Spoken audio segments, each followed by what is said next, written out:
अनंतानंदशयन पुराण पुरुषोत्तम रंगनाथ जगन्नाथ नाथ तुभ्यं नमो नमः अस्पृष्ट दोषगंधाय कल्याण गुणसिद्धने नमो नमो भक्तमुक्तिदायिने शेषशायि ಎಲ್ಲರಿಗೂ ನಮ್ಮ ನಮಸ್ಕಾರಗಳು.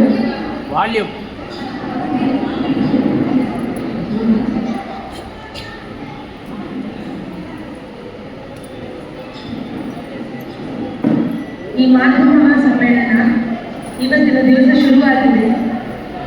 ಇದರ ಮೊದಲನೇ ವೆರೈಟಿ ಪ್ರೋಗ್ರಾಮ್ ಇದು. ಶ್ರೀರಂಗಂ ಶ್ರೀ ಹಯವದನ ಭಜನಾ ಮಂಡಳಿ ಸಬ್ ಜೂನಿಯರ್ಸ್ ಮಕ್ಕಳ ರಂಗ ಮಹಾತ್ಮೆಯ ಡ್ರಾಮಾ. ಈ ಡ್ರಾಮಾ ಒಂದ್ಸಲ ಮುಂದೆ ನಾವು ಹಾಕಿದ್ದೀವಿ. ಈ ಒಂದು ಅಕೇಶನ್ಗಾಗಿ ಎಲ್ಲರೂ ಕೇಳಿದ್ರು, ನಾನು ಡ್ರಾಮಾ ಹಾಕಬೇಕು, ಏನು ಹಾಕಬೇಕು ಅಂತ ಕೇಳಿದ್ರು.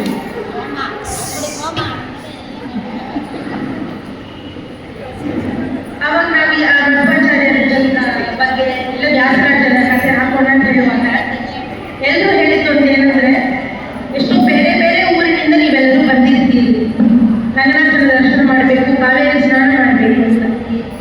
ಹಾಗೆ ಬಂದಿರುವಾಗ ಎಂಥ ಒಂದು ದೊಡ್ಡ ಪುಣ್ಯಕರವಾದ ಒಂದು ವಿಷಯ ನೀವೆಲ್ಲರೂ ಮಾಡ್ತಾ ಇದ್ದೀರಿ ಅಂತ ನಿಮ್ಮೆಲ್ಲರಿಗೂ ಗೊತ್ತು. ಇದ್ದರೂ ಪುರಾಣಗಳಲ್ಲಿ ಏನು ಹೇಳಿದ್ದಾರೆ ಈ ಶ್ರೀರಂಗ ಕ್ಷೇತ್ರ ಬಗ್ಗೆ? ಯಾಕಂದ್ರೆ ಬೇರೆ ಬೇರೆ ಊರು ಈ ತಮಿಳುನಾಡು ಮಾತ್ರ ಇಲ್ಲ, ಇಡೀ ದೇಶದಿಂದ ವಿದೇಶಗಳಿಂದ ರಂಗನಾಥನ ದರ್ಶನ ಒಂದು ಸಲವಾದರೂ ತನ್ನ ಜೀವನದಲ್ಲಿ ಮಾಡಬೇಕು ಅಂತ ಒಂದೊಂದು ಭಕ್ತರು ಬರ್ತಾರೆ. ಅಷ್ಟು ಮಹತ್ವ ಏನಿದೆ ಶ್ರೀರಂಗ ಕ್ಷೇತ್ರಕ್ಕೆ? ಯಾಕೆ ಇಷ್ಟು ಎಲ್ಲರೂ ಹೇಳ್ತಾರೆ, ವೈಷ್ಣವಾಯಿ ಅಯ್ಯಂಗಾರ ಅಂತ ಹೇಳಿದ್ರೆ ಅವರು ಮೊದಲನೇ ಕ್ಷೇತ್ರ ಅಂತ ಹೇಳ್ತಾರೆ. ದಿವ್ಯ ದೇಶದಲ್ಲಿ ಮೊದಲನೇ ಕ್ಷೇತ್ರ, ಸ್ವಯಂ ವ್ಯಕ್ತ ಕ್ಷೇತ್ರಗಳಲ್ಲಿ ಮೊದಲನೇ ಕ್ಷೇತ್ರ ಶ್ರೀರಂಗ. ಅಷ್ಟು ಮಹಿಮೆ ಮಹತ್ವ ಬೇಕಾದ್ರೆ ಈ ಶ್ರೀರಂಗ ಕ್ಷೇತ್ರದಲ್ಲಿ ಏನು ಮಾಡಿದೆ, ಹೇಗೆ ಈ ತರ ಆಯಿತು? ರಂಗನಾಥ ಇಲ್ಲಿ ಹೇಗೆ ಬಂದ? ಫಸ್ಟ್ ರಂಗನಾಥ ಇಲ್ಲಿ ಇಲ್ಲ, ಶ್ರೀರಂಗಕ್ಕೆ ಹೇಗೆ ಬಂದ? ಎಲ್ಲಿ ಮೊದಲು ಇದ್ದ? ಬಂದ ಕಾರಣ ಏನು? ಇದೆಲ್ಲ ನೀವು ತಿಳ್ಕೋಬೇಕು. ಉಪನ್ಯಾಸಗಳೆಲ್ಲ ಕೇಳಿರ್ತೀರಿ. ಇದನ್ನು ಪುಟ್ಟ ಮಕ್ಕಳ ಮೂಲಕ ಡ್ರಾಮಾಂತರ ನೋಡುವಾಗ ನಮ್ಗೆ ಇನ್ನೂ ಸ್ವಲ್ಪ ಉತ್ಸಾಹವಾಗಿರುತ್ತೆ, ಚೆನ್ನಾಗಿ ಅರ್ಥ ಆಗುತ್ತೆ. ಅದರಿಂದ ನಮ್ಮ ಮಕ್ಕಳೆಲ್ಲರೂ ಸೇರಿ ಈ ಡ್ರಾಮಾವನ್ನು ಮಾಡ್ತಾ ಇದ್ದಾರೆ. ಸ್ವಲ್ಪ ಸಮಯ ಆಯಿತು, ಕ್ಷಮೆ ಮಾಡಬೇಕು. ಇವಾಗ ಶುರುವಾಗುತ್ತೆ. ಮೊದಲಿನಲ್ಲಿ ರಂಗನಾಥ ಹೇಗೆ ವಿಗ್ರಹವಾಗಿ ಸಿಕ್ಕಿದ, ಇದು ರಂಗನಾಥ ಸ್ವಯಂ ವ್ಯಕ್ತವಾಗಿ ಸ್ವಯಂಭೂವಾಗಿ ಬರಬೇಕಾದ್ರೆ ಹೇಗೆ ಆಯಿತು, ಆ ಒಂದು ಘಟನೆಯನ್ನು ನಮ್ಮ ಮಕ್ಕಳು ಇವಾಗ ಮಾಡಿ ತೋರಿಸ್ತಾರೆ. ಇದು ಬ್ರಹ್ಮದೇವರ ಲೋಕದಲ್ಲಿ ನಡೆಯುವಂಥ ಒಂದು ಘಟನೆ.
ಪೂಜೆ ಮಾಡಿ ಆರಾಧನೆ ಮಾಡಬೇಕು ಅಂತ ಇಚ್ಛೆಪಡುತ್ತೇನೆ. ನಿನ್ನೆ ನನಗೆ ಒಂದು ಪ್ರತಿಮೆಯಾಗಿ ಅನುಗ್ರಹ ಮಾಡಬೇಕು ಸ್ವಾಮಿ.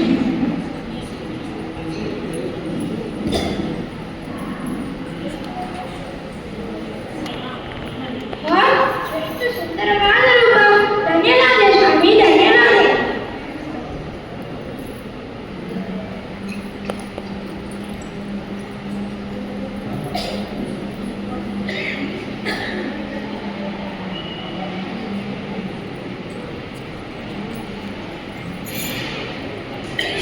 ಶ್ರೀಮನ್ನಾರಾಯಣ ರಂಗನಾಥನಾಗಿ ಸಿಕ್ತ ತಕ್ಷಣ ಬಂದ್ಬಿಟ್ರ ರಂಗನಾಥ ಅಂದ್ರೆ ಇವಾಗ ನಮ್ಗೆ ಗೊತ್ತು, ರಂಗಲೋಕದಲ್ಲಿ ಇದ್ದಾರೆ ರಂಗನಾಥ ಮೂರ್ತಿ.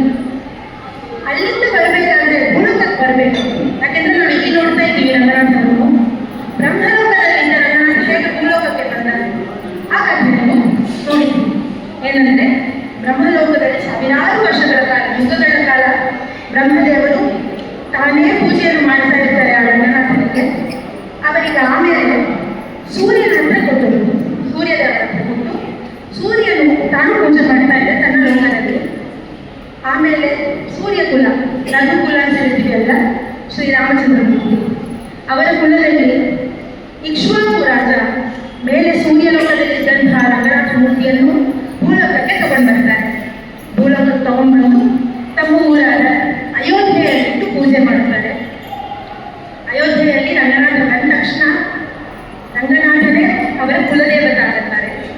ರಂಗನಾಥನನ್ನು ಒಂದೆರಡು ವರ್ಷಗಳ ಕಾಲ ಎಲ್ಲ, ನಮಗೆ ಸಾವಿರಾರು ವರ್ಷಗಳ ಕಾಲ ಒಂದೊಂದು ರಾಜರ ಆಯುಷ್ಯ. ಅವಾಗ ಎಷ್ಟು ವರ್ಷಗಳು, ಎಷ್ಟು ಒಂದು ಯುಗ ಪರ್ಯಂತ ರಂಗನಾಥನನ್ನು ಅಯೋಧ್ಯೆಯಲ್ಲಿಟ್ಟು ಪೂಜೆ ಮಾಡ್ತಾರೆ. ಎಲ್ಲ ರಾಜರು ಬರ್ತಾರೆ. ಈ ಸಮಯದಲ್ಲಿ ನಾವು ನೋಡಬಹುದು ರಾಮದೇವರ ಕಾಲ, ಶ್ರೀರಾಮಚಂದ್ರನ ಅವತಾರ. ಆ ಸಮಯದಲ್ಲಿ ಧರ್ಮವರ್ಮ ಎಂಬ ಒಂದು ಚೋಳ ರಾಜ, ಇಲ್ಲಿ ಚೋಳ ದೇಶದಲ್ಲಿ ರಾಜನಾಗಿದ್ದಂತಹ ಧರ್ಮವರ್ಮ, ಅವನು ರಂಗನಾಥನ ಮೇಲೆ ತುಂಬ ಭಕ್ತಿ, ನೋಡಿಲ್ಲ ಆದರೆ ತುಂಬ ಭಕ್ತಿ ಇತ್ತು. ಕೇಳಿ ಕೇಳಿ ರಂಗನಾಥನನ್ನು ದರ್ಶನ ಮಾಡಬೇಕು ಅಂತ ಹೇಳಿ ಅಯೋಧ್ಯೆಗೆ ವಿಜಯ ಮಾಡ್ತಾರೆ. ಅಯೋಧ್ಯೆಗೆ ಯಾತ್ರೆಯಾಗಿ ಹೋಗ್ತಾರೆ. ಅಯೋಧ್ಯೆಯಲ್ಲಿ ಹೋಗಿ ಆ ರಂಗನಾಥನನ್ನು ದರ್ಶನವನ್ನು ಮಾಡಿ ಏನು ಆನಂದ ಪಡೆದು ಅವರಿಗೆ ಏನಾಗಾಯಿತು ಅದನ್ನು ಇವಾಗ ನೋಡೋಣ.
ಧರ್ಮವರ್ಮ ತನ್ನ ರಂಗನಾಥನ ದರ್ಶನವನ್ನು ಮಾಡಿಕೊಂಡು ತನ್ನ ದೇಶಕ್ಕೆ ರಂಗನಾಥ ಬರಬೇಕು ಅಂತ ಅವರಿಗೆ ಇಚ್ಛೆ. ಒಂದ್ಸಲ ನೋಡಿದ ನಮಗೆ ಒಂದ್ಸಲ ಸಾಕೋಗೋದಿಲ್ಲ. ಆದರೆ ಧರ್ಮವರ್ಮನಿಗೆ ತನ್ನ ರಾಜ್ಯಕ್ಕೆ ತಗೊಂಡ್ಬರ್ಬೇಕು, ಕರ್ಕೊಂಡು ಬರಬೇಕು ಅಂತ ಒಂದು ಇಚ್ಛೆ. ಅದಕ್ಕೆ ಏನು ಉಪಾಯ? ರಂಗನಾಥ ಭಕ್ತಿಯಿಂದ ಮಾತ್ರ ಒಲಿಯುತ್ತಾನೆ, ಅದರಿಂದ ತಪಸ್ಸು ಮಾಡುವ ಅಂತ ಹೇಳಿ ತಪಸ್ಸಿಗೆ ಪ್ರಯತ್ನವನ್ನು ಕಾಡಿಗೆ ಬಂದು ಮಾಡ್ತಾ ಇದ್ದಾರೆ. ಧರ್ಮವರ್ಮನ ತಪಸ್ಸನ್ನು ಮಾಡ್ತಾರೆ. ಆಗ ಅವನಿಗೆ ಗುರುಗಳಿಂದ ಕಟಾಕ್ಷ ಸಿಗತ್ತೆ. ಏನು ನಡೆಯಿತು ನೋಡೋಣ.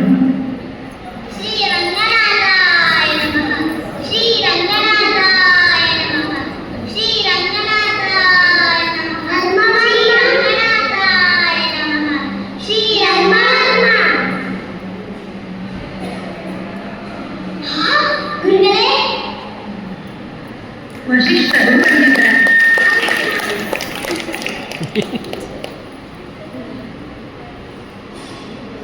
ನೀನು ಯಾತಕ್ಕೆ ತಪಸ್ಸು ಮಾಡ್ತಾ ಇದ್ದೀಯಾ?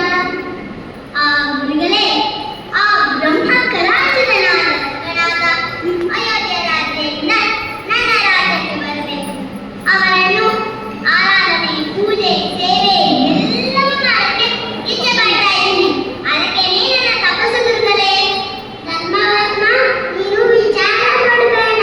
ಸಾಕ್ಷಾತ್ ಭಗವಂತನು ನಿನ್ನ ರಾಜ್ಯಕ್ಕೆ ಬರುತ್ತಾನೆ. ಹಾ ಗುರುಗಳೇ, ಅದು ಹೇಗೆ ಸಾಧ್ಯ? ಒಂದೇ ಒಂದು ಸಮಯದಲ್ಲಿ ಕಾವೇರಿ ಗಂಗಾ ಮಧ್ಯದಲ್ಲಿ ಒಂದು ಸಮಸ್ಯೆ ನಡೆಯಿತು. ವಸಿಷ್ಠರು ಅಲ್ಲಿಗೆ ಬರುತ್ತಾರೆ. ಕುಲಗುರುಗಳು, ಅಯೋಧ್ಯೆಯ ಕುಲಗುರುಗಳು ವಸಿಷ್ಠರು ಬಂದು ಧರ್ಮವನ್ನ ಹತ್ರ ಹೇಳುತ್ತಾರೆ, ಧರ್ಮವರ್ಮ ನೀನು ತಪಸ್ಸು ಮಾಡಬೇಕಾದ ಅವಶ್ಯನೇ ಇಲ್ಲ. ಧರ್ಮವರ್ಮನಿಗೆ ಆಶ್ಚರ್ಯ ಆಯಿತು. ಎಲ್ಲಿರುವ ರಂಗನಾಥ ತಮ್ಮೂರಿಗೆ ಬರಬೇಕಾದ್ರೆ ಎಷ್ಟು ವರ್ಷಗಳು ತಪಸ್ಸು ಮಾಡಬೇಕು ಅಂತ ಒಂದು ಪ್ರಯತ್ನ ಮಾಡಿದರೆ ಮಾಡಬೇಕಾದ ಅವಶ್ಯನೇ ಇಲ್ಲ ಅಂತ ಹೇಳ್ತಾರೆ ವಸಿಷ್ಠರು. ಅವಶ್ಯವಿಲ್ಲ ಗುರುಗಳೇ, ಹೇಗೆ? ಆವಾಗ ವಸಿಷ್ಠರು ಒಂದು ಕಥೆಯನ್ನು ಹೇಳುತ್ತಾರೆ. ಒಂದು ಘಟನೆ, ಮುಂದೆ ಒಂದು ಸಮಯದಲ್ಲಿ ನದಿಗಳ ಮಧ್ಯೆ ಒಂದು ಸಮಸ್ಯೆ ಬಂತು. ಆವಾಗ ಏನೇನಾಯಿತು? ನದಿಗಳೆಲ್ಲರೂ ಬರುತ್ತಾರೆ. ಆ ನದಿಗಳ ಮೂಲಕ ಭಗವಂತ ತನ್ನ ವರವನ್ನು ನೀಡಿ ನಾನು ಶ್ರೀರಂಗಕ್ಕೆ ಬರುತ್ತಾನೆ ಎಂಬುವ ವರವನ್ನು ನೀಡುತ್ತಾರೆ. ಆದರೆ ಏನು ನಡೆಯಿತು ಅದನ್ನು ಅವರು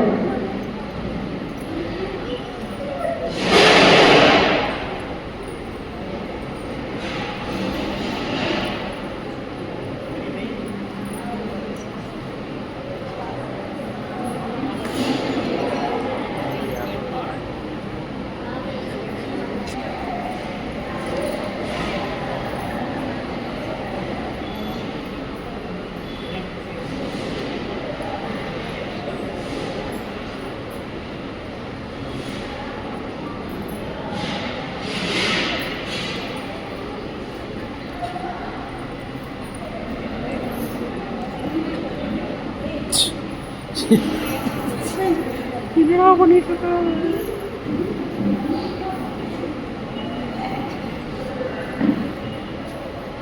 ಇಬ್ಬರೇ ನಿಮ್ಮ ನಮಸ್ಕಾರ ಯಾರಿಗೆ?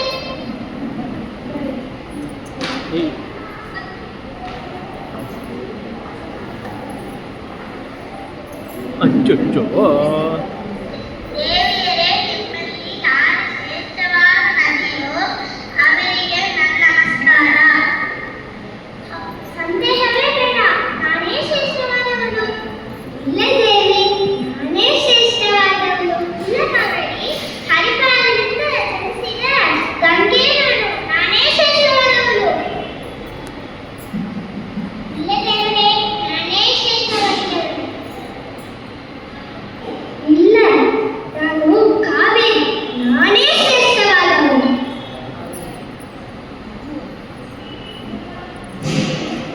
ಕೃಷ್ಣ ಸಂಜನಕ್ಕೆ ಅತ್ಯಂತ ಇಷ್ಟ. ಹೌದಾ? ನಾವು ಬ್ರಹ್ಮದೇವರನ್ನೇ ಕೇಳೋಣ. ಹೌದು, ಕೇಳೋಣ. ಹೌದೌದು, ಕೇಳೋಣ. ಅವಸರ, ಅದರಿಂದ ಬೇರೆಯವರು ಬೇಕು. ಏನೆಂದು ನಾನು ಹೇಳ್ತೀನಿ. ಗಂಗಾ, ಯಮುನಾ, ಕಾವೇರಿ 3 ಜನ ಬರ್ತಾ ಇದ್ದಾರೆ. ಬರುವ ಸಮಯದಲ್ಲಿ ಎಲ್ಲಿಂದೋ ಒಂದು ವಿಪ್ರ ಬಂದ. ಏನ್ ಮಾಡಿದ? 3 ದೇವಿಯರು ನಿಂತ್ಕೊಂಡಿದ್ದಾರೆ. ಗೊತ್ತಾಗತ್ತೆ ಉತ್ತಮ ನದಿಗಳು ನಮಸ್ಕಾರ ಮಾಡಬೇಕು ಅಂತ ನಮಸ್ಕಾರ ಮಾಡಿದ. ಮಾಡಿದ ತಕ್ಷಣ ಗಂಗೆಗೆ ಒಂದು ಸಂದೇಹ ಬಂತು. 3 ಜನ ಇದ್ದೀವಿ, 3 ನಮಸ್ಕಾರ ಮಾಡಬೇಕು. ಆದ್ರೆ ಬೇಕು ಅಂತ ಇವ್ರು ಏನ್ ಮಾಡಿದ? ಒಂದು ಪ್ರದಕ್ಷಿಣೆ, ಒಂದು ನಮಸ್ಕಾರ ಮಾಡಿದ. ಅದಕ್ಕೆ ಗಂಗೆ ಕೇಳುತ್ತಾರೆ, ವಿಪ್ರರೇ, ನಿಮ್ಮ ನಮಸ್ಕಾರ ಯಾರಿಗೆ? ವಿಪ್ರರು ಹೇಳುತ್ತಾರೆ, ದೇವರೇ, ನೀವು 3 ಜನಕ್ಕೂ ಹೇಳಿರ್ಬೋದು. ಇಲ್ಲ, ನೀವು ಎಲ್ಲರೂ ಉತ್ತಮ ನದಿಗಳು, ಅದರಿಂದ ನಮಸ್ಕಾರ ಮಾಡದೆ ಹೇಳಿರ್ಬೋದು. ಆದ್ರೆ ಹಾಗೆ ಹೇಳಲ್ಲ. ಸಾಧಾರಣವಾಗಿ ಹೇಳಿದ್ರೆ ಜಗಳ ಬರಲ್ಲ. ಜಗಳ ಬರಬೇಕಾದ ಹೇಳಬೇಕು ಅಂತ ವಿಪ್ರನಿಗೆ ಯೋಚನೆ. ಅದಕ್ಕೆ ಏನ್ ಹೇಳ್ದ? ನಿಮ್ಮ ನದಿಗಳು, ನಿಮ್ಮೆಲ್ಲರಲ್ಲಿ ಯಾರು ಇರುವುದರಲ್ಲೇ ಶ್ರೇಷ್ಠವಾದ ನದಿ, ಆ ನದಿಗೆ ನನ್ನ ನಮಸ್ಕಾರ ಅಂತ ನೀವು ತಗೋಬೇಕು ಅಂತ ಹೇಳ್ತಾರೆ. 3 ನದಿಗಳೊಳಗೂ ಸಮಸ್ಯೆ ಬಂತು. 3 ಜನ ಹೇಳ್ತಾರೆ, ನಾಥ ದೊಡ್ಡ ನದಿ, ನಾನೇ ಶ್ರೇಷ್ಠ, ನಾನೇ ಶ್ರೇಷ್ಠ. ಆದರೆ 3 ಜನ ಒಪ್ಪೋದಿಲ್ಲ. ಕಾವೇರಿ ಒಪ್ಪೋದಿಲ್ಲ. ಅದರಿಂದ ಏನ್ ಮಾಡ್ತಾರೆ? 3 ಜನ ಸೇರಿ ತಪಸ್ಸು ಮಾಡೋಣ, ಬ್ರಹ್ಮದೇವರು ಬರ್ತಾರೆ, ಅವರ ಹತ್ರ ಕೇಳೋಣ ಅಂತ ಅವ್ರು 3 ಜನ ತಪಸ್ಸು ಮಾಡೋಕ್ಕೆ ಶುರು ಮಾಡ್ತಾರೆ. ಬ್ರಹ್ಮದೇವರು ಆ ಸಮಯದಲ್ಲಿ ಬರುತ್ತಾರೆ. ಏನ್ ನಡೆಯಿತು?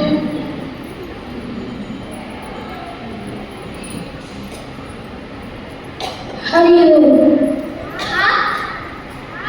ಸ್ವಾಮಿ,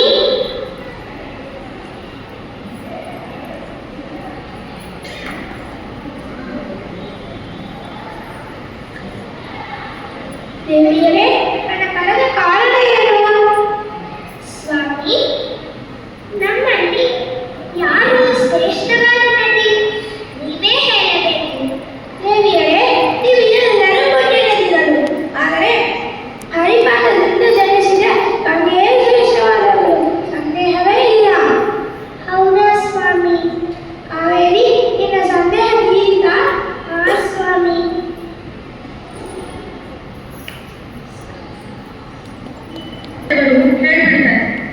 3 ಜನ ಉತ್ತಮ ನದಿಗಳೇ, ಪುಣ್ಯ ನದಿಗಳೇ, ಏನು ಸಂದೇಹ ಇಲ್ಲ. ಆದರೆ ಗಂಗೆ ಯಾರು? ವಾಮನಾವತಾರ, ಭಗವಂತ ತ್ರಿವಿಕ್ರಮ ರೂಪವನ್ನು ತೆಗೆಯುತ್ತಾನೆ. ಆ ಸಮಯದಲ್ಲಿ ಆಕಾಶವನ್ನು ಅಳೆಯುವುದಕ್ಕಾಗಿ ತನ್ನ ಪಾದವನ್ನು ಮೇಲೆ ಎತ್ತುತ್ತಾನೆ. ಆವಾಗ ಸತ್ಯಲೋಕದಲ್ಲಿ ಬ್ರಹ್ಮದೇವರು ಜಪವನ್ನು ಮಾಡುತ್ತಾ ಇದ್ದಾರೆ. ತಕ್ಷಣ ಏನಾಯಿತು? ಹರಿಯ ಪಾದ ಬಂತು. ಪಾದ ಬಂದ ತಕ್ಷಣ ಏನ್ ಮಾಡಬೇಕು? ಪಾದ್ಯ ಕೊಡಬೇಕು, ಪಾದವನ್ನು ಮಾಡಬೇಕಂತ ತಕ್ಷಣ ತನ್ನ ಕಮಂಡಲವನ್ನು ತೆಗೆದು ಭಗವಂತನ ಪಾದಕ್ಕೆ ಅಭಿಷೇಕವನ್ನು ಮಾಡುತ್ತಾರೆ. ಅದೇ ಆ ಜಲ ಅಲ್ಲೇ ಮೇಲೆ ಆಕಾಶ ಗಂಗೆಯಾಗಿ ಹರಿಯುತ್ತಾ ಇದ್ದಾರೆ. ಅದರಿಂದ ಭಗವಂತನ ಪಾದದಿಂದ ಹುಟ್ಟಿದಂತಹ ಗಂಗೆ ಎಲ್ಲ ನದಿಗಳಲ್ಲೂ ಶ್ರೇಷ್ಠವಾದವು. ಈ ಉತ್ತರವನ್ನು ಕೊಟ್ಟು ಬ್ರಹ್ಮದೇವರು ಹೊರಡುತ್ತಾರೆ. ಆದರೆ ಕಾವೇರಿಗೆ ಇದು ಸಮಾಧಾನವಾಗಲಿಲ್ಲ. ಅದು ಹೇಗೆ? ನಾನು ಪುಣ್ಯ ನದಿ, ಅವರು ಪುಣ್ಯ ನದಿ, ಅವರಿಗಿಂತ ನಾನು ಶ್ರೇಷ್ಠರಾಗೇಬೇಕು ಅಂತ ಕಾವೇರಿ ತಾನು ತಪಸ್ಸು ಮಾಡಲು ಶುರು ಮಾಡ್ತಾರೆ. ಅದನ್ನು ಇವಾಗ ನೋಡೋಣ.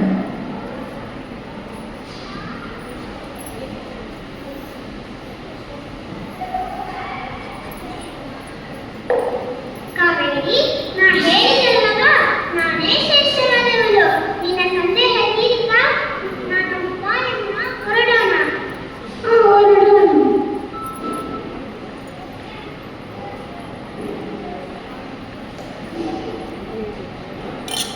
ನಾನು ಗಂಗೆಗಿಂತ ಶ್ರೇಷ್ಠವಾದ ನದಿ ಆಗಬೇಕು. ಅದಕ್ಕೆ ನಾನು ಏನು ಮಾಡೋದು?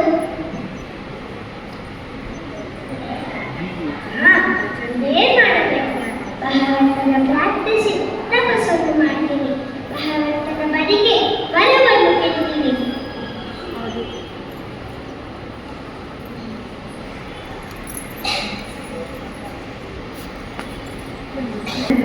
ಭಗವಂತ ದರ್ಶನವನ್ನು ಕೊಟ್ಟು ವರ ನೀಡಕ್ಕೆ ಸಿದ್ಧನಾಗಿದ್ದಾನೆ. ಕಾವೇರಿ, ಕಾವೇರಿ,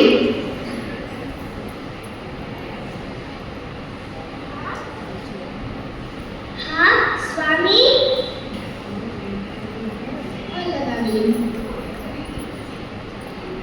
ನಿನ್ನ ತಪಸ್ಸಿಂದ ನಾನು ಮೆಚ್ಚಿದೆ. ಏನ್ ಬರಬೇಕು ಕೇಳು. ನಿಮ್ಮ ದರ್ಶನದಿಂದ ಧನ್ಯನಾದೆ ಸ್ವಾಮಿ. ನಾನು ಗಂಗೆಗಿಂತ ಶ್ರೇಷ್ಠವಾದ ನದಿ ಆಗಬೇಕು. ಈ ವರವನ್ನು ನನಗೆ ಕೊಡಿ ಸ್ವಾಮಿ. ಕಾವೇರಿ, ನನ್ನ ಪಾದದಲ್ಲಿ ಹುಟ್ಟಿದವಳು ಗಂಗೆ. ಅವಳೇ ನದಿಗಳಲ್ಲಿ ಶ್ರೇಷ್ಠಳಾಗುತ್ತಾಳೆ. ಇದರಲ್ಲಿ ಏನ್ ಸಂದೇಹವೇ ಇಲ್ಲ. ಹೌದಾ ಸ್ವಾಮಿ? ಆದರೆ ಗಂಗೆಗೆ ನೀನು ಸಮಾನರಾಗಿ ಶ್ರೇಷ್ಠಳಾಗುತ್ತಿ. ಅದು ಹೇಗೆ ಸತ್ಯ? ನಾನು ಶ್ರೀರಂಗ ಕ್ಷೇತ್ರಕ್ಕೆ ಬರುವಾಗ ನೀನು ನನ್ನನ್ನು ಸುತ್ತಿ ಮಾಲಾಕಾರವಾಗಿ ಹರಿಯುತ್ತಿ. ಆವಾಗ ಶ್ರೀರಂಗದಲ್ಲಿ ಗಂಗೆಗೆ ಸಮಾನರಾಗುತ್ತಿ. ನೀನಲ್ಲಿ ಯಾರೆಲ್ಲ ಸ್ನಾನ ಮಾಡ್ತಾರೆಯೋ ಅವರಿಗೆ ಗಂಗೆಗೆ ಹೋಗಿ ಸ್ನಾನ ಮಾಡಿದ ಫಲವನ್ನ ನಾ ಕೊಡ್ತೀನಿ. ಬಹಳ ಸಂತೋಷವಾಗಿತ್ತು ಸ್ವಾಮಿ. ವಶಿಷ್ಠರು ಹೇಳ್ತಾ ಇದ್ರಲ್ಲ, ಆ ಘಟನೆ ಇದು. ಕಾವೇರಿ ಭಗವಂತನ ಹತ್ರ ಈ ವರವನ್ನು ಪಡೆದಿದ್ದಾಳೆ. ಭಗವಂತ, ನಾನು ಗಂಗೆಗೆ ಸಮಾನವಾಗಬೇಕು ಅಂತ ಭಗವಂತ ಹೇಳ್ತಾನೆ. ಎಲ್ಲಿಂದೋ ಹೊರಟು ಬರ್ತಾ ಇದ್ದಾರೆ ಕಾವೇರಿ. ಆದರೆ ಶ್ರೀರಂಗ ಕ್ಷೇತ್ರದಲ್ಲಿ ನಾನು ಬರುವ ಸಮಯ ನೀ ನನ್ನ ಸುತ್ತಿ ಮಾಲಾಕಾರವಾಗಿ ಹರಿಯುತ್ತಿ. ಅಲ್ಲಿಗೆ ನೀನು ಗಂಗೆಗೆ ಸಮಾನವಾಗತ್ತಿ. ನಿನ್ನಲ್ಲಿ ಗಂಗೆಯ ಸನ್ನಿಧಾನ ಇರುತ್ತೆ ಅಂತ. ಅದರಿಂದ ನೀವೆಲ್ಲರೂ ಇಲ್ಲಿ ಬಂದಿದ್ದೀರಿ. ನಾವೆಲ್ಲರೂ ಯಾರ್ಯಾರು ಕಾವೇರಿನಲ್ಲಿ, ಶ್ರೀರಂಗದ ಕಾವೇರಿಯಲ್ಲಿ ಸ್ನಾನ ಮಾಡಿದ್ದೇವೆ. ಅದು ಕೇವಲ ಕಾವೇರಿ ಸ್ನಾನ ಅಂತ ಮಾತ್ರ ತಗೋಬಾರದು. ಸಾಕ್ಷಾತ್ ನೀವು ಗಂಗೆಯಲ್ಲಿ ಹೋಗಿ ಸ್ನಾನ ಮಾಡಿದ ಅದೇ ಫಲವನ್ನು ಭಗವಂತ ನೀಡುತ್ತಾರೆ. ವಶಿಷ್ಠರು ಹೇಳ್ತಾ ಇದ್ದಾರೆ ಧರ್ಮ ಬಲ್ವ.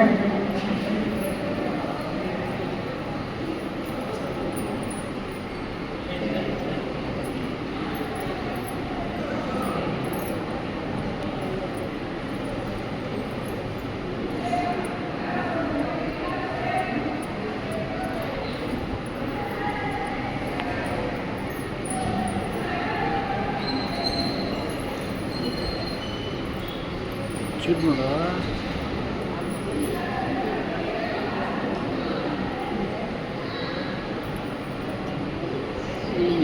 ಈ ಸೊಳ್ಳಿ ಗುರು ಈ ಘಟನೆಯಿಂದ ಸಾಕ್ಷಾತ್ ಭಗವಂತನು ನಿನ್ನ ರಾಜ್ಯಕ್ಕೆ ಶ್ರೀರಂಗಕ್ಕೆ ಬರುತ್ತೇನೆ ಎಂದು ಕಾವೇರಿಗೆ ವರವನ್ನು ನೀಡಿದ್ದಾನೆ. ಆದ್ದರಿಂದ ಸಾಕ್ಷಾತ್ ಭಗವಂತನು ಸಾಕ್ಷಾತ್ ರಂಗನಾಥನು ನಿನ್ನ ರಾಜ್ಯಕ್ಕೆ ಖಂಡಿತ ಬರುತ್ತಾನೆ. ನೀನು ವಿಚಾರ ಮಾಡಬೇಡ. ಗುರುಗಳೇ, ನನಗೆ ಇದನ್ನು ಹೇಳಿ ನನ್ನನ್ನು ಧನ್ಯವಾದಿಸಿದ ಗುರುಗಳೇ. ಧನ್ಯನಾದೆ ಗುರುಗಳೇ, ಧನ್ಯನಾದೆ.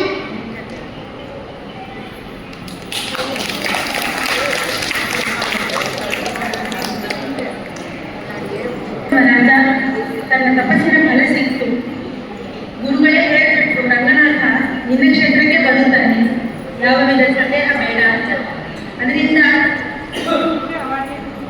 ಧರ್ಮವರ್ಮರಾಜ ತಾನು ತನ್ನ ಊರಿಗೆ ಹೋಗ್ಬಿಡ್ತಾರೆ. ಈ ಸಮಯ ಮುಂದೆ ಬರುವ ಘಟನೆ ಅಯೋಧ್ಯೆಯಲ್ಲಿ ಶ್ರೀರಾಮಚಂದ್ರ ದೇವರ ಪಟ್ಟಾಭಿಷೇಕ ಉತ್ಸವ. ಅಂತಹ ಸಮಯದಲ್ಲಿ ಎಲ್ಲರೂ ತಾವು ಬಂದು ಯುದ್ಧದಲ್ಲಿ ಯಾರ್ಯಾರು ತನಗೆಲ್ಲ ಸಹಾಯ ಮಾಡಿದ್ರು, ಯಾರು ತನಗೆ ಕೈಂಕರ್ಯ ಮಾಡಿದ್ದಾರೆ ಅವರಿಗೆ ವರಗಳನ್ನು ಶ್ರೀರಾಮ ನೀಡುತ್ತಾ ಇದ್ದ. ಒಂದೊಂದು ವಾರದಲ್ಲೂ ಗುರು ಬಿಡದೆ ಒಬ್ಬೊಬ್ಬರಿಗೂ ಏನೇನು ವರಗಳು ತಾವು ಹೇಳುತ್ತಾರೋ ಎಲ್ಲ ವರವನ್ನು ಶ್ರೀರಾಮ ನೀಡುತ್ತಾ ಇದ್ದ. ನಮ್ಮೆಲ್ಲರಿಗೂ ಗೊತ್ತು, ಆಂಜನೇಯ ಸ್ವಾಮಿ ನೀವಿಬ್ಬರೇ ಬೇಕು ಅಂತ ಕೊಟ್ಟಿದ್ದ ಮುತ್ತು ಮಾಲೆಯನ್ನು ಕಳೆದಿರುವಂತ ಕಥೆ ಹೇಳ್ತೇನೆ. ಆ ಸಮಯದಲ್ಲ ವಿಭೀಷಣ ಸ್ವಾಮಿ ಬರುತ್ತಾರೆ. ಎಲ್ಲರೂ ಬಂದಾಯಿತು. ಸಾವಿರಾರು ವಾನರಗಳು ಬಂದು ವರಗಳನ್ನು ತಗೊಂಡು ಪಡೆದು ಹೊರಟಾಯಿತು. ಸುಗ್ರೀವ, ಜಾಂಬವಾನ್ ಎಲ್ಲರೂ ಬಂದರು.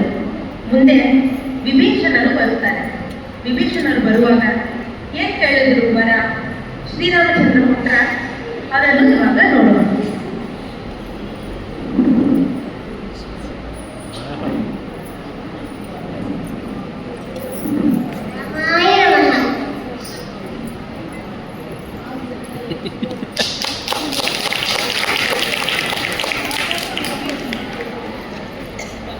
ವಿಭೀಷಣರೇ ಬನ್ನಿ. ರಾಮಾಯಣ. ಶ್ರೀರಾಮಚಂದ್ರಮೂರ್ತಿ ನಿಮ್ಮ ಸೈನ್ಯದಲ್ಲಿ ಇದ್ದು ಆ ರಾವಣ ಯುದ್ಧದಲ್ಲಿ ನಿಮಗೆ ಸೇವೆ ಮಾಡುವ ಭಾಗ್ಯವನ್ನು ನನಗೆ ನೀಡಿ. ನಾ ಭಾಗ್ಯವಂತನಾದೆ ರಾಮ. ವಿಭೀಷಣರೇ, ನಿಮಗೇನು ಬರಬೇಕು ಕೇಳಿ. ರಾಮ, ನನಗೆ ಏನು ಬರಬೇಕು? ನಿಮ್ಮ ಸೇವೆ ಒಂದೇ ಸಾಕು ಸ್ವಾಮಿ. ಇಲ್ಲ ಇಲ್ಲ, ಕೇಳಿ. ರಾಮ, ನಿಮ್ಮ ಕುಲದೈವರಾದ ಆ ಶ್ರೀರಂಗನಾಥನನ್ನು ನನಗೆ ಕೊಡುವಿರಾ? ನಾನು ನನ್ನ ಲಂಕೆಗೆ ಕರ್ಕೊಂಡು ಹೋಗಿ ಕೋಲಾಹಲವಾಗಿ ಆರಾಧನೆ ಮಾಡಬೇಕು ಅಂತ ಇಚ್ಛೆ ಪಡ್ತೇನೆ ಸ್ವಾಮಿ.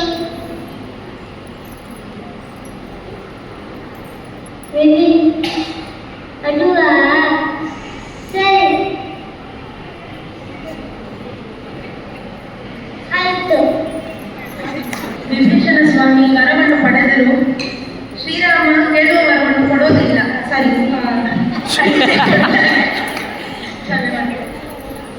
ಕೊಡದೇ ಇರೋದಿಲ್ಲ. ಅದಕ್ಕೆ ರಾಮಚಂದ್ರ ಸರಿ ಕಡೆಸಿಯಲ್ಲಿ ಒಂದೇ ಒಂದ್ಸಲ ರಂಗನಾಥನ ಪೂಜೆ ಮಾಡೋಣ ಅಂತ ಸೀತಾ ಜೊತೆಗೆ ಓಡಿ ಹೋದ್ರು. ಹೋಗಿ ಪೂಜೆಯನ್ನು ಮಾಡಿ ಮುಗಿಸ್ಬಿಟ್ರು. ಇವಾಗ ವಿಭೀಷಣ ಬಹಳ ಸಂತೋಷದಿಂದ ಆ ರಂಗನಾಥನನ್ನು ಲಂಕೆಗೆ ತಗೊಂಡು ಹೋಗ್ತಾರೆ. ನಮಗೆ ಇಲ್ಲಿ ಪ್ರಶ್ನೆ ಬರಬೇಕು, ಲಂಕೆಗೆ ಹೋಗು ಅಂತ ಹೇಳ್ಬಿಟ್ರು ರಂಗನಾಥ. ಶ್ರೀರಾಮ ಹೇಳ್ಬಿಟ್ರು, ಆದರೆ ಮಧ್ಯದಲ್ಲಿ ಶ್ರೀರಂಗಕ್ಕೆ ಹೇಗೆ ಬಂದರು? ಆ ಒಂದು ಕಥೆ ಮುಂದೆ ನೋಡೋಣ. ವಿಭೀಷಣ ಸ್ವಾಮಿ ಅಯೋಧ್ಯೆಯಿಂದ ರಂಗನಾಥನನ್ನು ಹೊತ್ತುಕೊಂಡು ಹಾರಿ ಬರುತ್ತಾರೆ. ವಿಭೀಷಣ ಯಾರು? ಅಸುರ ಕುಲದಲ್ಲಿ ಬಂದವರು, ಆದರೆ ಪರಮ ಭಕ್ತರು, ವೈಷ್ಣವರು. ಅವರು ತನ್ನ ಅಸುರನಾಗಿರುವುದರಿಂದ ಅನಾಯಾಸವಾಗಿ ಆ ರಂಗನಾಥನನ್ನು ಹೊತ್ತುಕೊಂಡು ಅಯೋಧ್ಯೆಯಿಂದ ಆಕಾಶ ಮಾರ್ಗದಲ್ಲಿ ಬರುತ್ತಾ ಇರುತ್ತಾರೆ. ಆ ಸಮಯ ಕೆಳಗೆ ನೋಡುತ್ತಾರೆ. ಸಾಯಂಕಾಲ ಸಂಧ್ಯಾವಂದನ ಮಾಡಬೇಕಲ್ಲ, ಅದಕ್ಕೆ ಜಾಗ ಇದು ಸರಿಯಾಗಿರೋದು ಅಂತ ಹುಡುಕ್ತಾ ಇರ್ತಾರೆ ವಿಭೀಷಣ. ಅವರು ತನ್ನ ಟ್ರಾವೆಲಿಂಗ್ನಲ್ಲಿ ಇರುವಾಗ ಕೂಡ ಸಂಧ್ಯಾವಂದನ ನಡೆಸೇ ಮಾಡಬೇಕು ಅಂತ ಅಂದ್ಕೊಂಡಿದ್ರಂತೆ ವಿಭೀಷಣ. ಅದರಿಂದ ಸರಿ ಎಲ್ಲೋ ಒಂದು ಸ್ಥಳದಲ್ಲಿ ಹಾಲ್ಟ್ ಮಾಡಿ ಸಂಧ್ಯಾವಂದನ ಕಾರ್ಯ ಮುಗಿಸ್ಕೊಂಡು ವಾಪಸ್ ಹೊರಡೋಣ ಅಂತ. ಅದಕ್ಕೆ ಅವರು ಹುಡುಕುತ್ತಾ ಇರುವಾಗ ಸಿಕ್ಕಿದ್ದ ಒಂದು ಸುಂದರವಾದ ಜಾಗ. ಇದು ನೋಡ,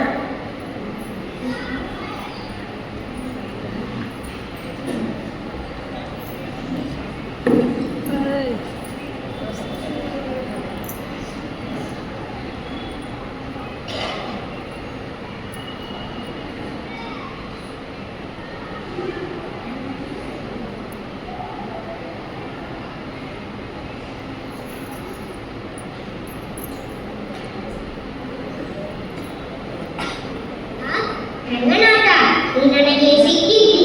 ನಿನ್ನನ್ನು ನನ್ನ ರಾಜ್ಯಕ್ಕೆ ಕರ್ಕೊಂಡು ಹೋಗಿ ಕೋಲಾಹಲವಾಗಿ ಆರಾಧನೆ, ಪೂಜೆ ಎಲ್ಲವೂ ಮಾಡ್ತೇನೆ ಸ್ವಾಮಿ. ಬರಬೇಕು ನನ್ನ ಜೊತೆಗೆ ಬರಬೇಕು.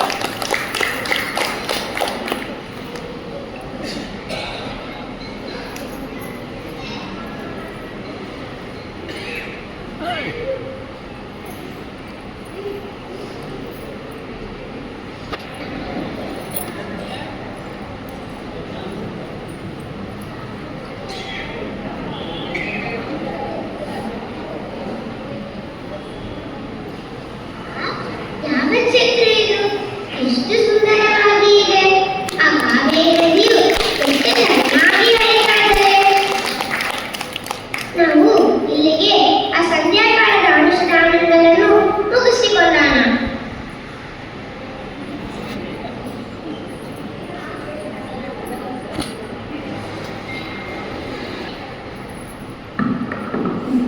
ವಿಭೀಷಣರೇ, ಬರಬೇಕು ಬರಬೇಕು. ನಮಸ್ಕಾರ. ನಾನೇ ಧರ್ಮವರ್ಮ, ಈ ಚೋಳ ದೇಶದ ಅರಸ. ಬಹಳ ಸಂತೋಷವಾಯಿತು. ವಿಭೀಷಣರೇ, ತಮ್ಮ ಕೈಯಲ್ಲಿರೋದು ಆ ರಾಮಚಂದ್ರ ಮೂರ್ತಿಯ ಕುಲದೇವರಾದ ಶ್ರೀ ರಂಗನಾಥ ಸ್ವಾಮಿ ತಾನೆ? ಹೌದು ರಾಜ, ನಾನು ಇದನ್ನು ರಾಮನಂತರನ್ನು ಪಡೆದು ಲಂಕೆಗೆ ಕರ್ಕೊಂಡು ಹೋಗ್ತಾ ಇದ್ದೀನಿ. ವಿಭೀಷಣರೇ, ನನಗೆ ಒಂದು ಇಚ್ಛೆ. ತಾವು ಈ ರಂಗನಾಥನನ್ನು ಒಂದು ಎರಡು ಕಾಲ ಪೂಜೆ ಮಾಡುವ ಭಾಗ್ಯವು ಕೊಡೋಲ್ಲ? ಹೌದಾ? ಆಯಿತು, ಹಾಗೆ ಆಗಲಿ. ಹೇಳಿದ್ರು. ಆ ಸಮಯದಲ್ಲಿ ಧರ್ಮವರ್ಮ ಬಂದು ವಿಭೀಷಣನನ್ನು ಭೇಟಿ ಮಾಡಿ, ವಿಭೀಷಣರೇ, ನೀವು ಒಂದು ಸಹಾಯ ಮಾಡಬೇಕು. ರಂಗನಾಥನನ್ನು ತಗೊಂಡು ಹೋಗ್ತಾ ಇದ್ದೀನಿ ಲಂಕೆಗೆ. ಮಧ್ಯದಲ್ಲಿ ಒಂದು ಕೆಲವು ದಿವಸಗಳ ಕಾಲ ನಾನು ನನ್ನ ರಾಜ್ಯದಲ್ಲಿಟ್ಟು ಉತ್ಸಾಹ ಮಾಡಬೇಕು ಅಂತ ನನಗೆ ಇಚ್ಛೆ, ಮಾಡಬಹುದಾ ಅಂತ ಕೇಳ್ತಾರೆ.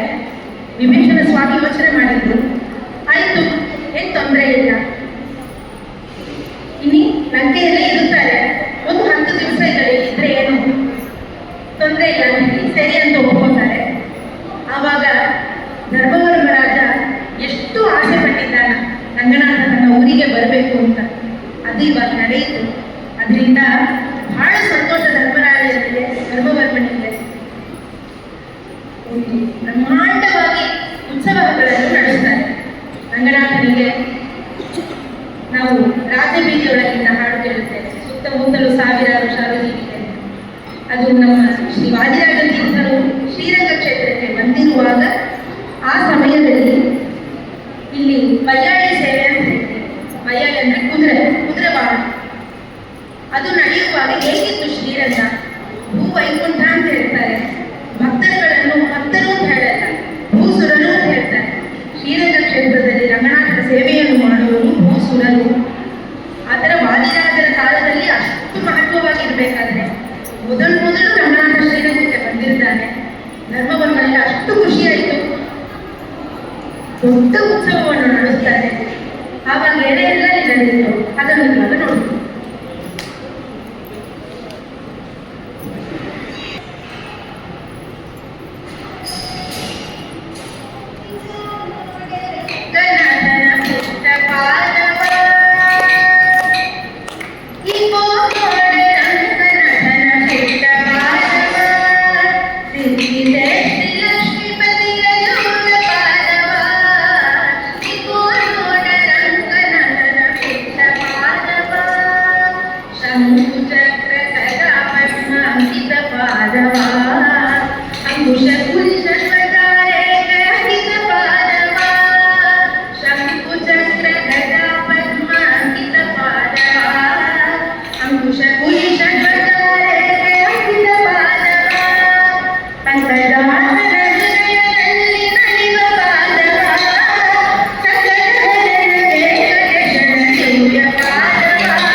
10 ದಿವಸಗಳ ಕಾಲ ರಂಗನಾಥನ ಉತ್ಸವವನ್ನು ಕೋಲಾಹಲವಾಗಿ ಮಾಡುತ್ತಾರೆ.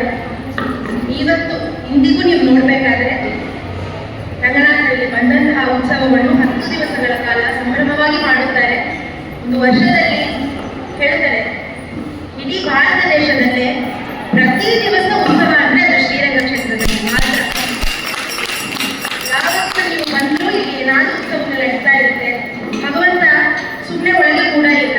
ಹೊರಡು, ಇಲ್ಲಿಂದ ಅಲ್ಲಿ ಹೋಗೋಣ, ಈ ದಿಕ್ಕು ಆ ದಿಕ್ಕು, ಇಲ್ಲಿ ಹೋಗೋಣ, ಇವರ ಮನೆಗೆ ಹೋಗೋಣ ಅಂತ ಬರ್ತಾ ಇದ್ದಾರೆ ರಂಗನಾಥ. ತೈ ಉತ್ಸವ ಅಂತ ಇವಾಗ ಶುರುವಾಗಿ ಮುಗಿತು.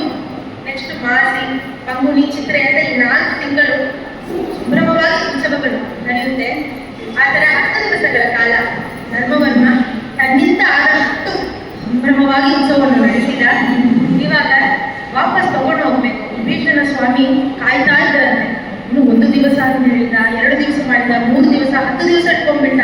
ಬೇಗ ನಾವು ತಗೊಂಡು ಹೋಗ್ಬೇಕು, ರಂಗನಾಥನ ವಾಪಸ್ ತಗೊಂಡು ಹೋಗ್ಬೇಕು ಲಂಕೆಗೆ ಅಂತ ಅವರಿಗೆ ಅವರ ವಿಚಾರ. ಅದರಿಂದ ವಿಭೀಷಣ ಸ್ವಾಮಿ ರೆಡಿಯಾಗಿರ್ತಾರೆ ರಂಗನಾಥನ ತಗೊಂಡು ಹೋಗೋಣ ಅಂತ.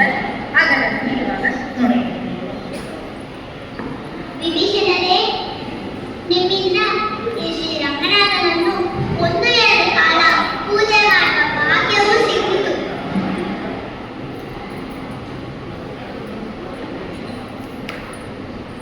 ಬಹಳ ಸಂತೋಷವಾಯಿತು.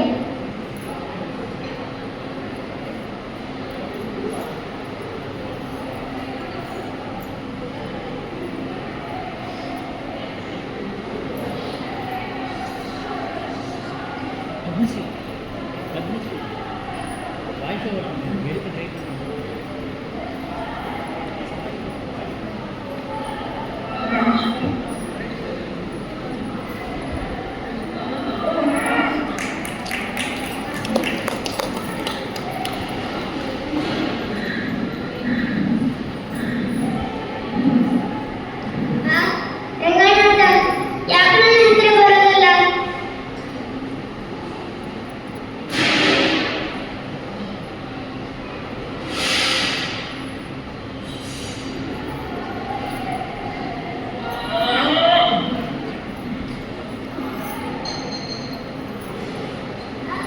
ರಂಗನಾಥ, ಯಾಕೆ ನನ್ನ ಹತ್ರ ಬರೋದಿಲ್ಲ? ನಾ ಏನ್ ತಪ್ಪು ಮಾಡಿದೆ? ಕ್ಷಮೆ ಮಾಡಿ.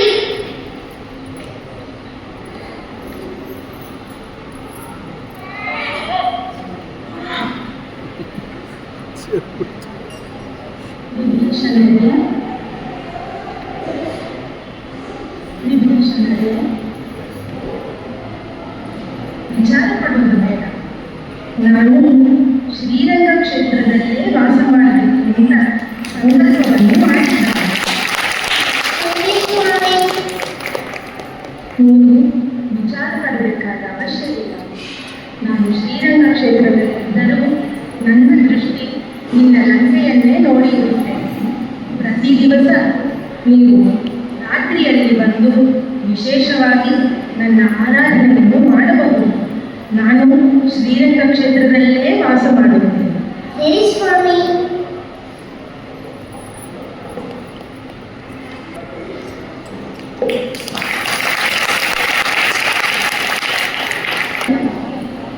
ತಾನು ತಗೊಂಡು ಹೋಗ್ಬೇಕಾದ್ರೆ ಪ್ರಯತ್ನ ಮಾಡುತ್ತಾರೆ.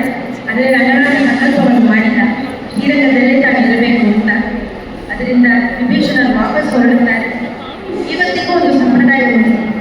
ಪ್ರತಿ ದಿವಸ 1 ದಿವಸ ಬಿಡದೆ ವಿಭೀಷಣ ಸ್ವಾಮಿ ಅರ್ಧರಾತ್ರಿಯಲ್ಲಿ 12 ಗಂಟೆಗೆ ಆಮೇಲೆ ತಾನು ತನ್ನ ರಾಕ್ಷಸ ಸೈನ್ಯ ಜೊತೆಗೆ ಬಂದು ರಂಗನಾಥನನ್ನು ಆರಾಧನೆ ಮಾಡುತ್ತಾರೆ ಅಂತ ಇಂದಿಗೂ ಶ್ರೀರಂಗದಲ್ಲಿ ಹೇಳ್ತಾರೆ. ಆ ಸಮಯದಲ್ಲಿ ಏನೇನೋ ಶಬ್ದಗಳು ಕೇಳುತ್ತೆ ವಿಚಿತ್ರವಾಗಿ ಅಂತೆಲ್ಲ ವಿಭೀಷಣ ಸ್ವಾಮಿ ಪ್ರತಿ ದಿವಸ ಬಂದು ರಂಗನಾಥನ ಸೇವೆಯನ್ನು ಮಾಡುತ್ತಾರೆ. ಇದೇ ಪುರಾಣಗಳಲ್ಲಿ ಹೇಳಿದಂತಹ ಶ್ರೀರಂಗ ಮಹಾತ್ಮ್ಯ. ರಂಗನಾಥನು ತಾನು ಹೇಗೆ ವೈಕುಂಠದಿಂದ ಹೊರಟು ಶ್ರೀರಂಗ ಕ್ಷೇತ್ರಕ್ಕೆ ಬಂದ ಎಂಬುವ ಈ ಘಟನೆಯನ್ನು ನೀವೆಲ್ಲರೂ ನೋಡಿದ್ದೀರಿ. ಇಲ್ಲಿ ತೋರಿಸಿದಂತೆ ರಂಗನಾಥನು ಸಾಕ್ಷಾತ್ ವೈಕುಂಠಾಧಿಪತಿ.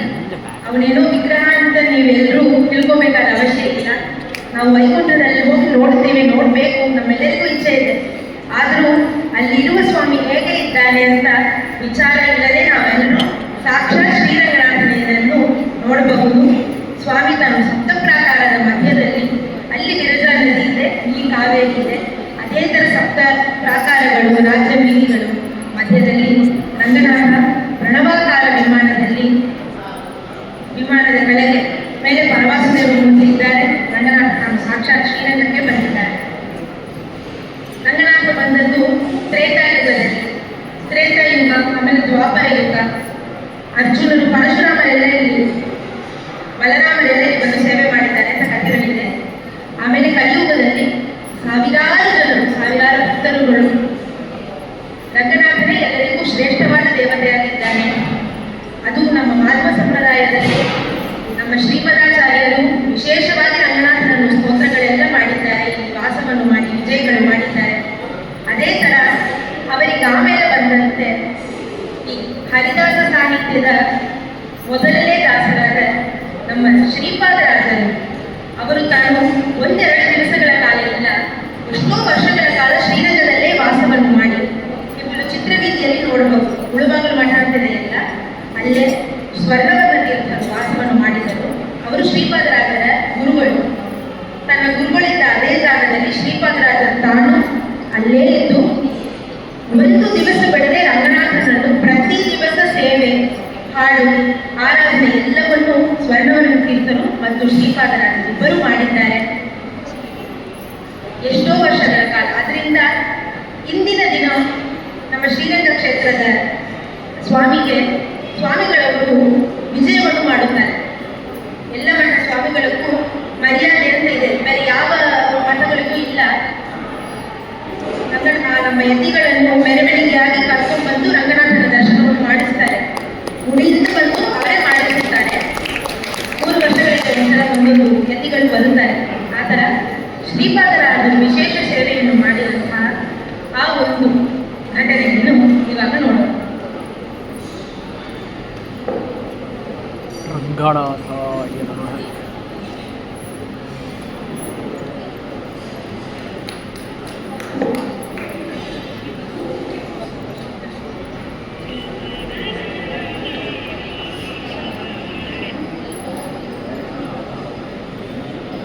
ಜನಗಳೊಳಗೆ ಮಂಗಳ ಮೂರುತಿ ರಂಗನ ಶ್ರೀಪಾದಂಗಳ ನೋಡದ.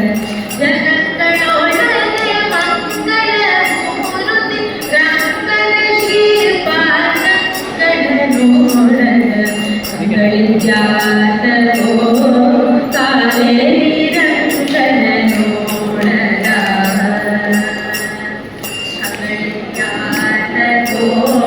ಕಾವೇರಿ ರಂಗನ ನೋಡದ. ಎಂದಿಗಾರರೊಮ್ಮೆ ಜನರು ಬಂದು ಭೂಮಿಯಲ್ಲಿ ನಿಂತು ಚಂದ್ರ ಪುಷ್ಕರಣಿ ಸ್ನಾನವ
ಹೀಗೆ ಅನೇಕ ಯತಿಗಳು ಶ್ರೀಪಾದರಾಜರು ಮೊದಲು ಶುರು ಮಾಡಿ ಎಲ್ಲ ಯತಿಗಳು ಶ್ರೀರಂಗ ಕ್ಷೇತ್ರಕ್ಕೆ ಒಂದು ಸಲವಾದರೂ ಬಂದು ಸೇವೆ ಆರಾಧನೆಯನ್ನು ಮಾಡಿದ್ದಾರೆ. ವಿಶೇಷವಾಗಿ ಹೇಳಬೇಕಾದ್ರೆ ನಾವು ಕೂತಿರೋದು ಇದು ಚಂದ್ರಿಕಾ ಮಂಟಪ ಅಂತ ಹೆಸರು. ಯಾಕೆ ಅಂದ್ರೆ ತಾತ್ಪರ್ಯ ಚಂದ್ರಿಕೆಯನ್ನು ಇಲ್ಲಿ ಶ್ರೀರಂಗದಲ್ಲೇ ಶ್ರೀ ವ್ಯಾಸರಾಜರು ರಚನೆಯನ್ನು ಮಾಡಿದ್ದಾರೆ. ಚಂದ್ರಿಕಾ ಮಂಟಪ ಅಂತ ಇದೆ, ನಾವೆಲ್ಲರೂ ಹೇಳ್ತೇವಲ್ಲ ಅಸ್ಪೃಷ್ಟ ದೋಷಗಂಧಾಯ, ಅಲ್ಲಿ ಬರುವ ಶೇಷಶಾಯಿನಿ ಎಂಬುವ ಶಬ್ದ ಸಾಕ್ಷಾತ್ ಶ್ರೀ ರಂಗನಾಥನನ್ನು ಸ್ವಾಮಿಗಳು ಆರಾಧನೆಯನ್ನು ಮಾಡಿದಂಥದ್ದು. ಮತ್ತು ಭಾವಬೋಧ ಎಂಬುವ ಗ್ರಂಥವನ್ನು ಶ್ರೀ ರಘುತ್ತಮ ತೀರ್ಥರು ಇಲ್ಲೇ ಇದ್ದು ಅವರು ತಾನು ರಚನೆಯನ್ನು ಮಾಡಿದ್ದಾರೆ. ಅದಕ್ಕೆ ಭಾವಬೋಧ ಮುಖ್ಯ ಪ್ರಾಣದೇವರು ಅಂತ ಪ್ರತಿಷ್ಠೆಯನ್ನು ಮಾಡಿ ಅದು ಉತ್ತರ ಬೀದಿಯನ್ನು ನೋಡಬಹುದು. ಗುಡಿಯೊಳಗೂ ಒಂದೆರಡು ಸ್ವಾಮಿಗಳ ಮೂಲ ಬೃಂದಾವನಗಳಿದೆ. ಅದರಿಂದ ಎಲ್ಲ ಸ್ಥಳದಲ್ಲೂ ನಮ್ಮ ಯತಿಗಳು ಶ್ರೀರಂಗ ಕ್ಷೇತ್ರಕ್ಕೆ ಎಲ್ಲಿಂದಲೂ ಬಂದು ಆರಾಧನೆಯನ್ನು ಮಾಡಿದ್ದಾರೆ. ಅಂಥ ಒಂದು ಶ್ರೀರಂಗ ಕ್ಷೇತ್ರಕ್ಕೆ ನೀವೆಲ್ಲರೂ ಬಂದಿದ್ದೀರಿ. ನಾಳೆ ಕಾವೇರಿ ಸ್ನಾನ ಇವತ್ತು ಮಾಡಿದ್ದೀರಿ, ನಾಳೆ ಸ್ನಾನ ಮಾಡಿ ಭಗವಂತನ ದರ್ಶನವನ್ನು ಮಾಡಿದ್ದೀರಿ. ನಿಮಗೆ ಆ ವೈಕುಂಠಾಧಿಪತಿ ತಾನೇ ನಮ್ಮ ದರ್ಶನವನ್ನು ಕೊಟ್ಟು ನಮ್ಮೆಲ್ಲರಿಗೂ ಮೋಕ್ಷ ಸಾಧನೆಯನ್ನು ತೋರಿಸಲಿ ರಂಗನಾಥನಲ್ಲಿ ಪ್ರಾರ್ಥನೆ ಮಾಡಿದ್ದೇವೆ. ಹರೇ ಶ್ರೀನಿವಾಸ. ಹರೇ ಶ್ರೀನಿವಾಸ. ನಮ್ಮ ಹೈವರ್ಣ ಮಂಡಳಿ ಸಬ್ ಜೂನಿಯರ್ಸ್ ಮಕ್ಕಳ ಬೇಗವಾಗಿ ಒಂದು ಅವರ ಇಂಟ್ರೊಡಕ್ಷನ್ ಅನ್ನು ಮಾಡಿದ್ದೇವೆ. ಸ್ವಲ್ಪ ಸಮಯ ತಾಮಸವಾಗಿತ್ತು, ಅದಕ್ಕೆ ನಿಮ್ಮೆಲ್ಲರಲ್ಲೂ ಕ್ಷಮೆಯನ್ನು ಕೇಳ್ಕೊತಾ ಇದ್ದೀವಿ. ಚಿಕ್ಕ ಮಕ್ಕಳು ನಾವು ಇಲ್ಲಿ ಏನಾದರೂ ತಪ್ಪು ಮಾಡಿದರೆ ನೀವೆಲ್ಲರೂ ಕ್ಷಮಿಸಬೇಕು ಅಂತ ಪ್ರಾರ್ಥನೆ. ಹರೇ ಶ್ರೀನಿವಾಸ.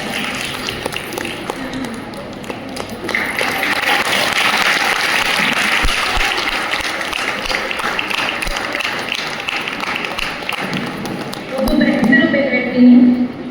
ಹಯವದನ, ಬ್ರಹ್ಮ ಮತ್ತು ಶ್ರೀಪಾದರಾಜರು. ನಾನು ವರ್ಷಿಣಿ, ಸೆಕೆಂಡ್ ಸ್ಟ್ಯಾಂಡರ್ಡ್ ಗಂಗಾ. ನನ್ನ ಹೆಸರು ರಾಮಲಿಂಗ. ನಾನು UKG. ನಾನು ವಶಿಷ್ಠರು. ನನ್ನ ಹೆಸರು ಸರ್ವೇಶ, ಫಸ್ಟ್ ಸ್ಟ್ಯಾಂಡರ್ಡ್ ಬಿ, ರಾಮ. ನನ್ನ ಹೆಸರು ಸಂಯುಕ್ತ, ನಮ್ಮ ಸ್ಟ್ಯಾಂಡರ್ಡ್ ಸೀತಾ. ನನ್ನ ಹೆಸರು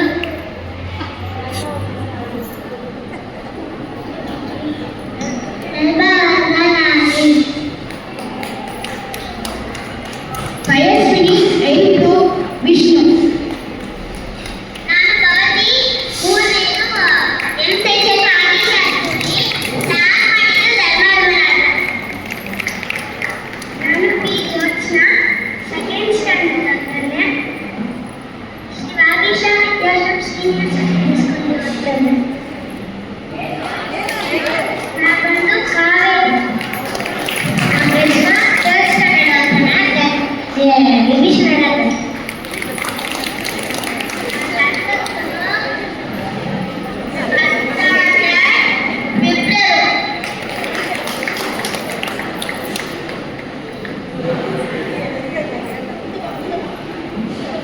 ನನ್ನ ಹೆಸರು ಸತ್ಯವತಿ ಲಕ್ಷ್ಮಿ.